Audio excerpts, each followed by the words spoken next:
four, three, two, one, zero.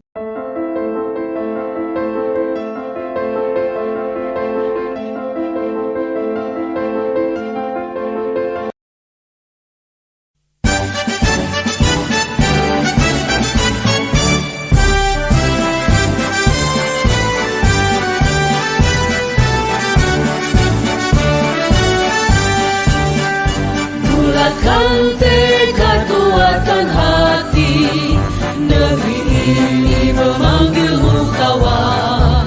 Belajar bergerak berbagi untuk negeri, guru penggerak majukan pendidikan, guru penggerak menghamba pada murid.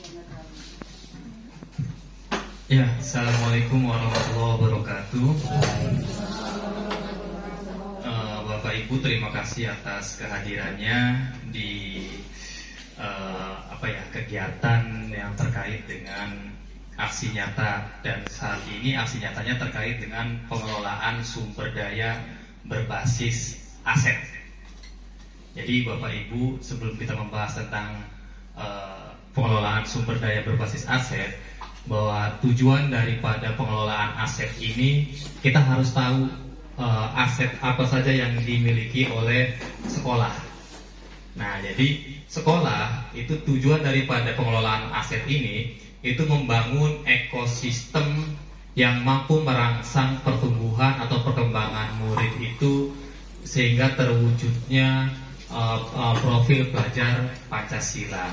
Jadi yang namanya proses pengelolaan sumber daya berbasis aset ini, jadi suatu keberhasilan dalam pembelajaran itu kita harus melihat bahwa aset yang ada di sekolah itu sebagai kekuatan atau kekurangan. Nah, poin yang pentingnya adalah ketika kita mendengar sebuah kata aset, maka yang dicari adalah kekuatan. Bagaimana caranya agar aset-aset yang ada di sekolah ini sebagai kekuatan dalam pembelajaran yang berpihak kepada murid. Jadi di sini, nah ini agenda kita hari ini. Jadi tadi introduksinya sudah dari Ibu Tanti, kemudian ada pemaparan kepala sekolah tentang sumber daya berbasis aset. Kemudian karena kebetulan Bapak sedang ada tamu ya, jadi untuk sementara kita langsung saja ke pemetaan aset sekolah yang ada di SMPN 1 Kota Serang.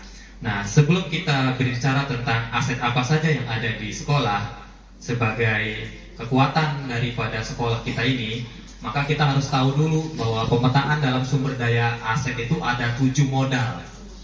7 modal ya.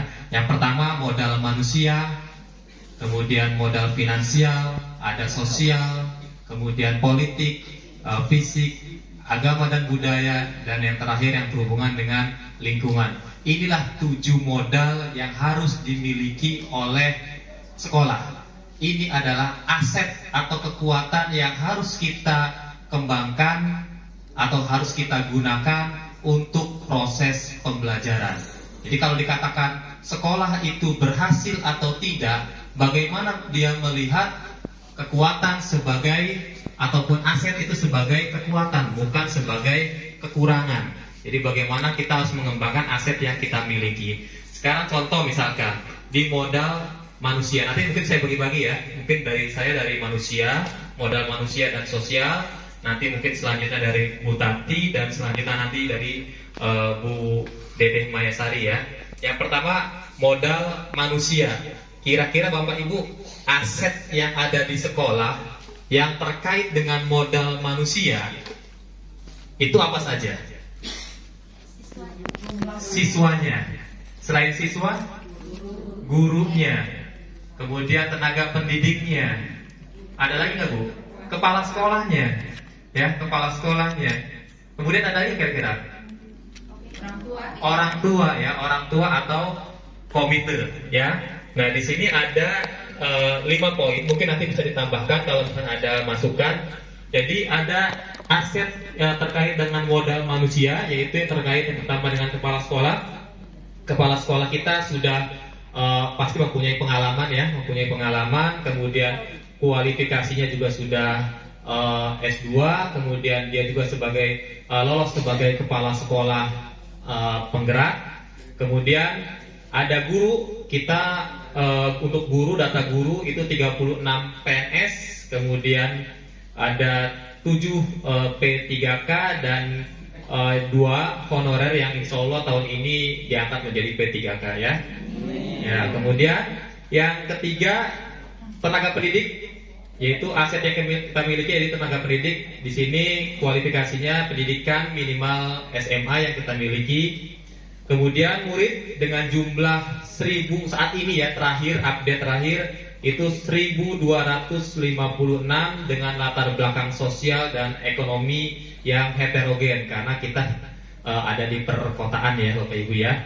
Kemudian aset yang kita miliki juga orang tua atau siswa komite ya, orang tua siswa atau komite. Nah, di sini aset yang kita miliki latar belakang sosial, kemudian ekonomi dan pendidikan yang heterogen. Dari kelima aset ini bisa kita manfaatkan. Ya. Nah, yang pertama contoh misalkan kepala sekolah.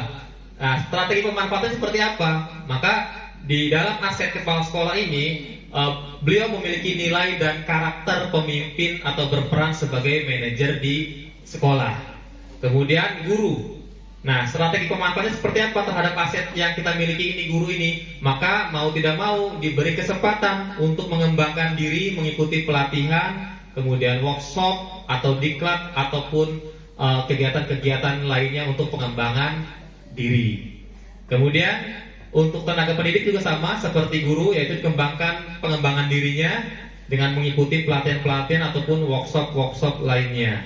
Kemudian murid dengan jumlah 1256 diberi kesempatan belajar dengan fasilitas yang sama, kemudian kesempatan berkembangnya secara akademik ataupun non akademiknya itu dan diarahkan ke jenjang yang lebih tinggi sesuai dengan potensi murid tersebut.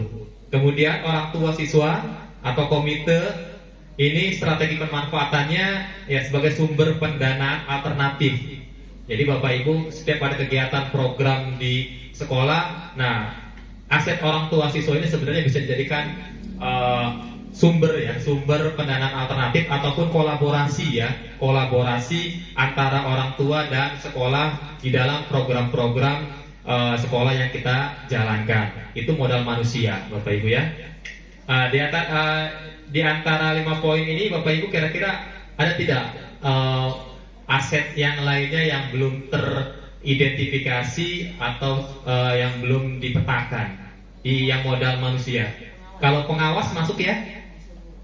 Pengawas masuk. Pengawas itu berarti terkait dengan pembinaan ya, bimbingan ataupun pembinaan. Ada lagi? Mungkin cukup ya Bu ya? Ada apa lagi Pak Agus? Itu strategi pemanfaatan tenaga kependidikannya belum saya baca. Ini tenaga pendidikan. Untuk tenaga pendidikannya? Ini tenaga kependidikan, bukan tenaga pendidik yang nomor 3. Oh iya, tenaga kependidikan ya. Maksudnya ini tenaga kependidikan atau TU ya. Jadi ini maksudnya ini guru, yang ini tenaga kependidikan maksudnya ya. Nah itu untuk strategi pemanfaatannya sama seperti di poin guru atau di poin 2 ya. Kemudian Diganti Pak, pendidik dan ya pendidikan ya diganti ya. pendidik dan kependidikan, kalau itu untuk sama diberikan untuk yang di tenaga TU ya. Iya di tenaga TU. Oke. Pendidik dan kependidikan. Tenaga pendidik kependidikan.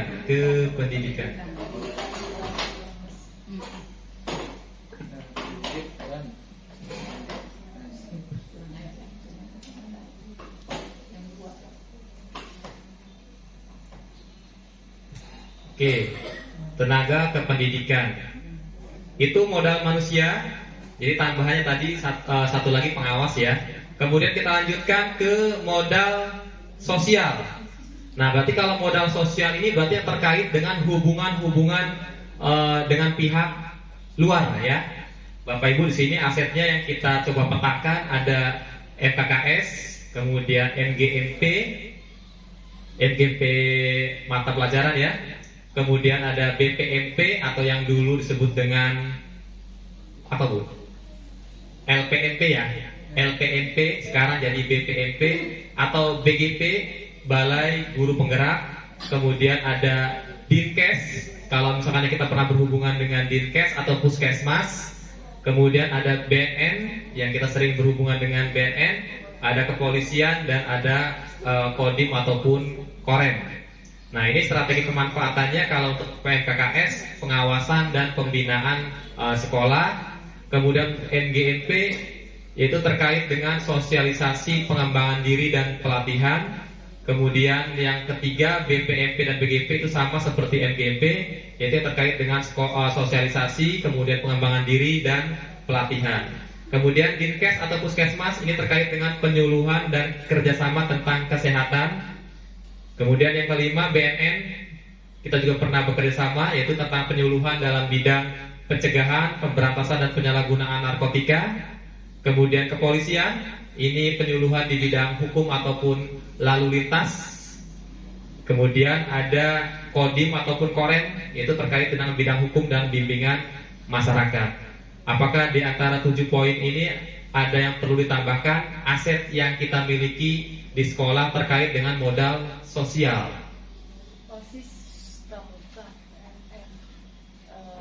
OSIS, pramuka dan PMR, ekskul ya? Masuknya ekskul ya? Oke, ada lagi Bapak Ibu atau mungkin Bu Tati, ada Bu Tati? Ya, saya. Bu Tati kalau suka kerjasama dengan DP3AKB PCR. DP3 AKB, ya DP3 AKB. Biasanya terkait penyuluhan apa Bu? Tentang penyuluhan remaja. Penyuluhan remaja ya. Generasi berencana.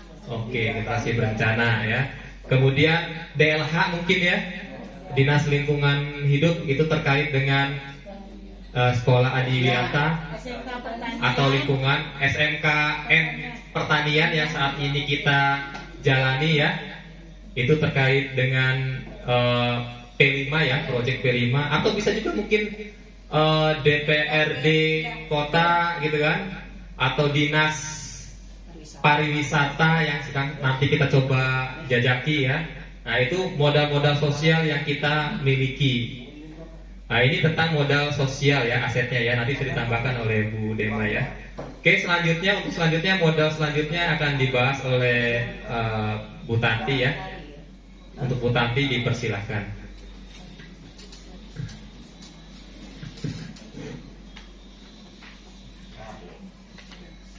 Selanjutnya Bapak Ibu, modal fisik. Modal fisik sudah jelas, kita bangunan sekolah dengan jumlah kelas dengan cukup banyak. Ini adalah modal fisik kita. Kemudian laboratorium yang cukup lengkap kita, laboratorium komputer dan laboratorium IPA dengan sarana prasarana yang menurut kami itu sudah memadai. Kemudian kantin sekolah, masjid, dan halaman ruangan terbuka, halaman yang bisa digunakan dengan berbagai macam kegiatan, apakah itu olahraga, seni dan sebagainya, kita sudah bisa memanfaatkan.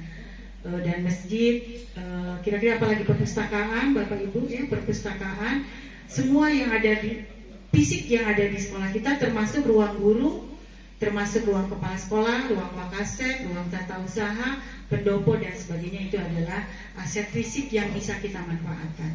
Bapak Ibu, dalam kurikulum Merdeka ini, maka kita bisa memanfaatkan semua aspek dan aset yang ada di sekolah, termasuk fisik ini secara menyeluruh. Artinya tidak harus di dalam kelas, kita bisa outing kelas, bisa di luar kelas dan memanfaatkan aset yang ada. Itu yang diharapkan. Kemudian strateginya menciptakan suasana lingkungan belajar kerja yang kondisi dan aman, nyaman.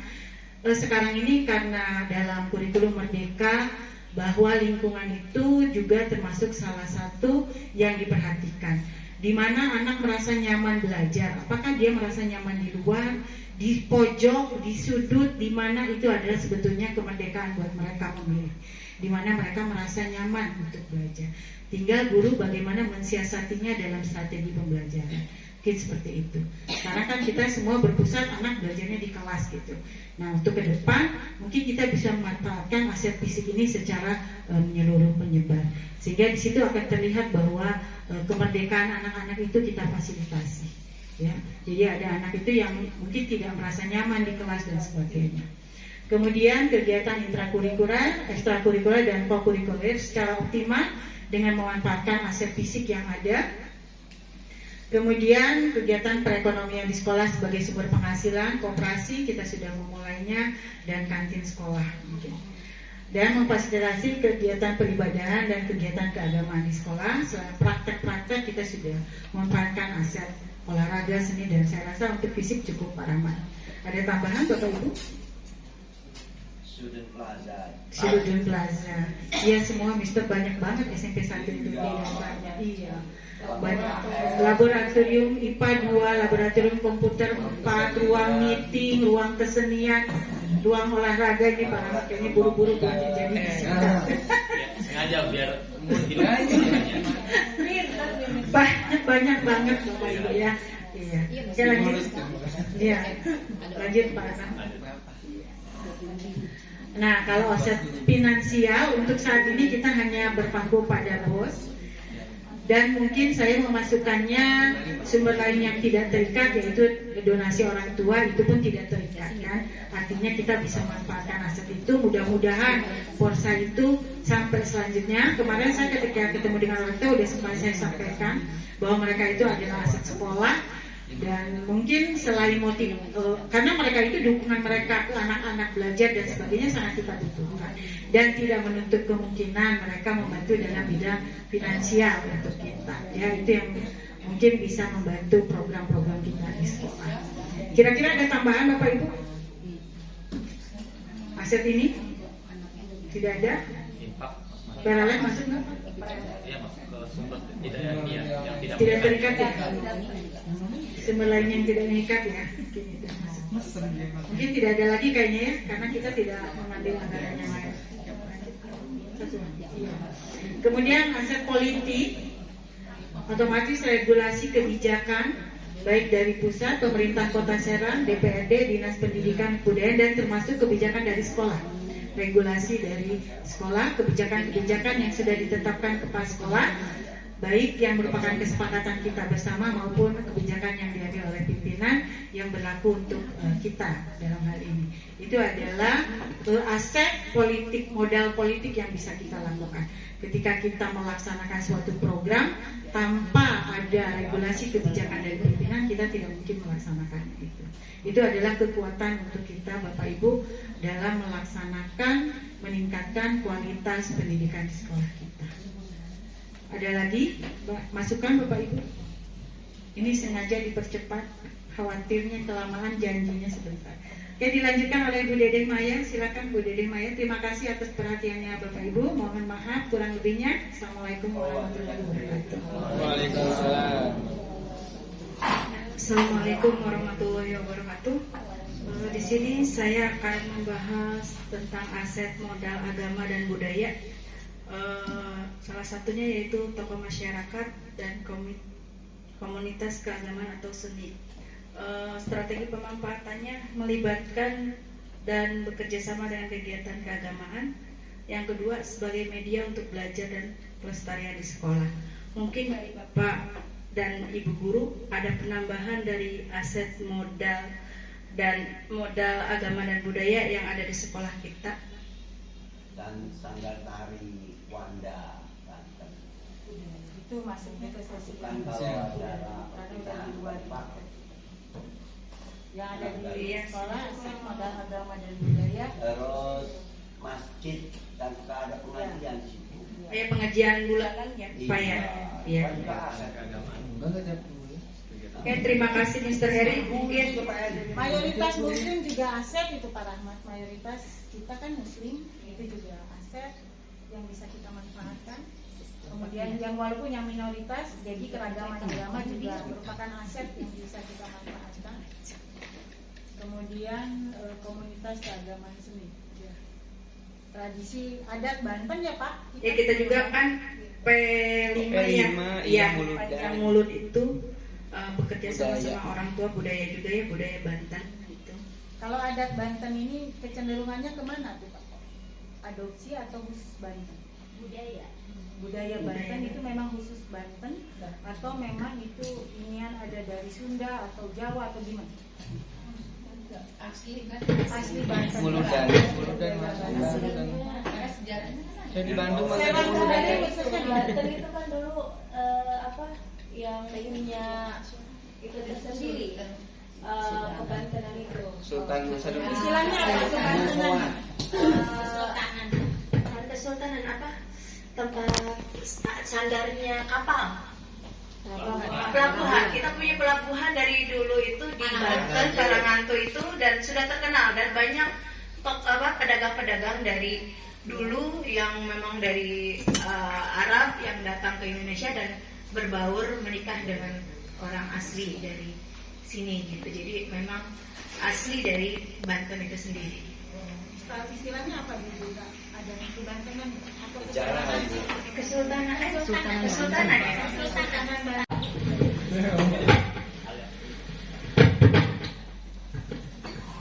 Oke, ya, terima kasih. Assalamualaikum warahmatullahi wabarakatuh. Mohon maaf Bapak Ibu terlambat mengikuti kegiatan apa ini Ini Pak, pengelolaan sumber daya. pengelolaan sumber daya. Ya, terima kasih untuk apa itu mungkin tugas dari CGP, tapi juga perlu diketahui oleh kita semuanya tentang pengelolaan aset. Kalau di buku 1 ini disebut dengan potensi. Kalau di analisa SWOT namanya analisis strategis. Jadi potensi yang kita miliki. Kalau tadi misalnya potensi lingkungan, kita ini ada di perkotaan. Harusnya dikaji apa potensi dari perkotaan itu, gitu kan? Jadi itu yang harusnya dikaji. Misalnya tingkat partisipasi kasar anaknya, outputnya lebih besar, lebih baik, gitu kan? Karena sekolah-sekolah dikelilingi oleh sekolah-sekolah yang memiliki kualitas yang baik, SD 3 dan sebagainya. Itu strategi. Kemudian kalau tadi misalnya aset jalan dekat dengan jalan raya sehingga akses anak-anaknya lebih mudah. Itu bagian dari analisis strategi yang harusnya memang ada di buku 1. Kalau saya di program kepala sekolah saya mungkin punya juga analisis strategi tentang potensi yang dimiliki oleh SMP 1. Saya punya data misalnya kelulusan SD di tahun 2022 itu berapa yang lulus, gitu kan? Kemudian sehingga kita punya potensi apa.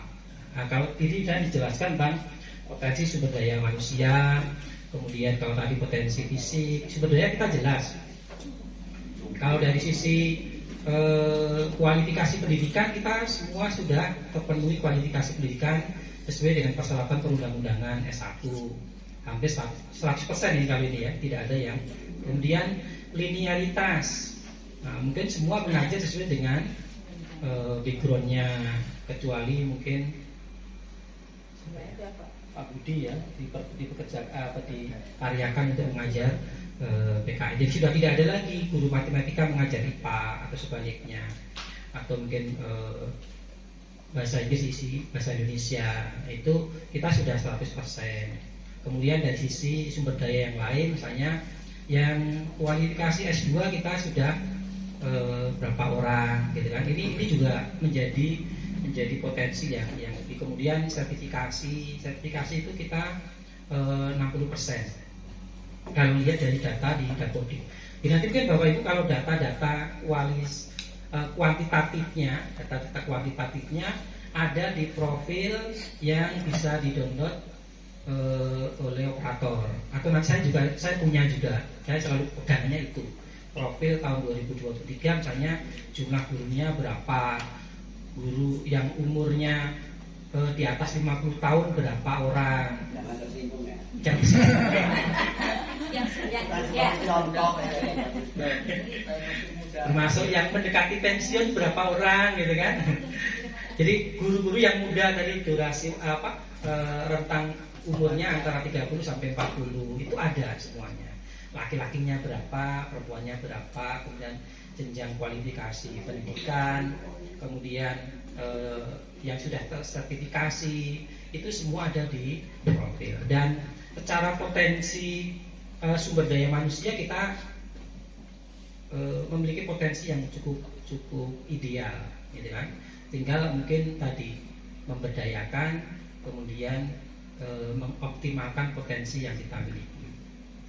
Kalau dilihat dari sisi misalnya penyebaran beban kerja, gitu kan, beban kerja memang kita masih ada beberapa mata pelajaran yang kekurangan guru, misalnya IPS, kemudian PPKN. Walaupun sebenarnya kalau dilihat dari beban kerja maksimal ya tidak ada kurang sebenarnya. Nah, cuma kan kita menghitungnya menggunakan dasar penghitungan beban kerja itu masih 24 jam. Padahal sebenarnya beban kerja maksimal guru adalah 40. Walaupun kalau di SMP nggak mungkin Bapak Ibu. Yang SMP yang satu shift itu nggak boleh 40 jam. Jadi kalau 40 jam itu hanya bisa berlaku di SMK kalau yang satu shift. Tapi kalau yang 2 shift mungkin bisa. Itu. Makanya kalau Bapak Ibu ada yang mengajar 40 jam di SMP pasti nggak valid. Saya nggak hafal, jadi pasti nggak valid karena nggak mungkin. Mau berapa jam nih, mau 6 hari kerja pun juga nggak kerja. Misalnya begitu. Nah itu. Kemudian potensi yang lain seperti murid kita banyak dari sisi murid juga sama, nanti bisa dipotensialkan, artinya jenjang umur itu bisa terlihat. Nah, nanti saya kasihkan di profilnya itu semua terlihat. Yang umurnya 10 sampai 12 tahun berapa orang, 12 sampai 12 tahun itu berapa orang, itu bisa ya. Walaupun dari sisi jumlah kita nilainya mungkin paling kurang. Pasti kalau di akreditasi nilainya E atau merah, yaitu perbandingan antara jumlah rombel dengan siswa per rombelnya gitu kan. Jadi kalau kita itu rata-rata rombel itu 43 kalau di Dapodik kita. Jadi perbandingan guru dengan murid itu 1 banding, itu ada hitung-hitungannya. Ini juga bisa diperhitungkan dan itu kita sudah overload memang. Kalau dari sisi siswa mungkin tidak potensi. Potensinya adalah beragam, kemudian kecenderungannya memang ya memiliki kualitas murid yang lebih baik dibanding yang lain. Iya, kemudian termasuk kondisi sosial ekonomi siswa juga mungkin juga beragam. Kalau untuk sosial kondisi lingkungan ya kita mungkin potensi karena kita dikelilingi oleh kalau dalam dunia Wiyata Mandala itu, mandala kita ini lingkungan pendidikan. Sebelahnya adalah SMA, SMK, kemudian sebelah kirinya ada SD dan sebagainya. Dan di sini perkampungan yang tertata dengan rapi. Itu mungkin beberapa sekilas secara global. Tapi memang seharusnya yang memiliki data detail mungkin teman-teman di JGP, karena beliau yang memang betul-betul mencari data secara detail. Saya nggak tahu kemarin data yang dimiliki dari mana, Bu Tanti. Sebenarnya kalau secara kuantitatif statistik Bapak Ibu melihat dari profil Dapodik itu bisa diterjemahkan menjadi data kualitatif. Kita memiliki potensi yang seperti apa. Nah, termasuk mungkin dari sisi kompetensi yang dimiliki oleh teman-teman.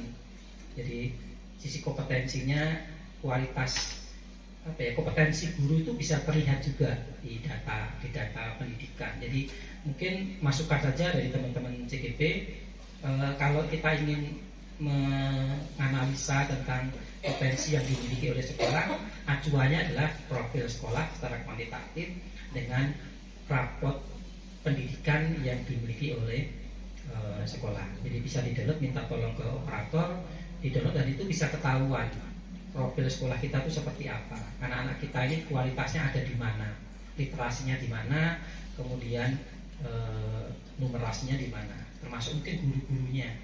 Guru-gurunya ini apakah ramah kepada anak? Guru-gurunya ini apakah guru yang tidak pernah melakukan bullying? Itu ada di rapot pendidikan.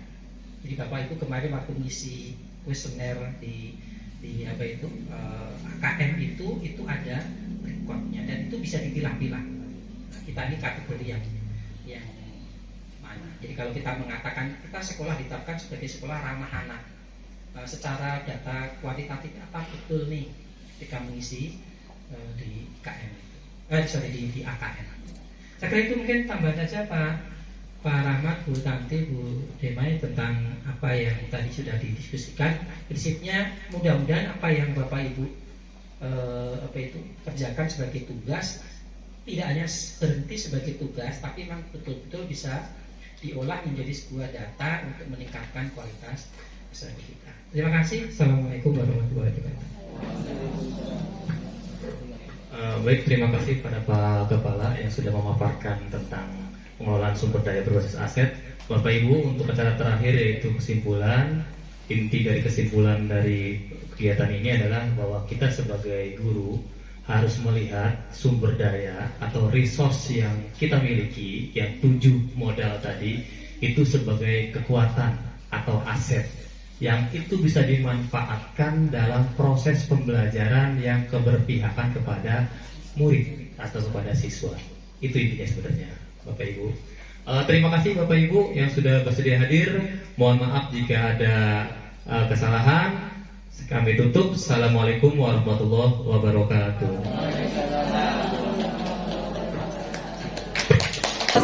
Rancang pembelajaran, hargai potensi, tingkatkan prestasi, lahirkan profil pelajar Pancasila, belajar bergerak